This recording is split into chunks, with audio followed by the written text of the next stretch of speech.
26 acres of enjoying nature, plenty of chairs, benches to have a seat and chill.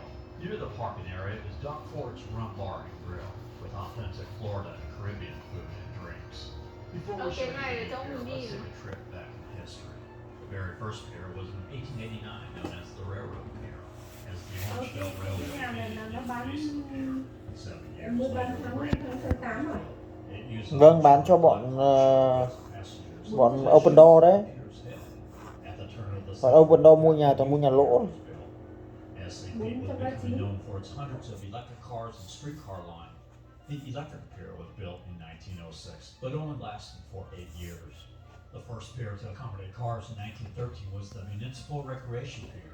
This pier also had a hangar for a historic airline. In 1914 was the first commercial flight in aviation history, flown by Tony Janis, who flew from the Central Yacht Basin across the bay to Tampa.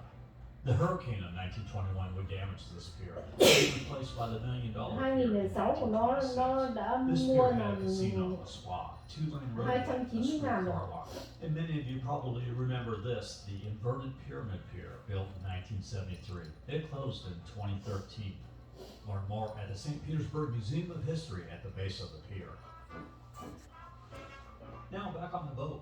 After going 7 years without a pier, in July of 2020, the new $92 million St. Pete Pier opened.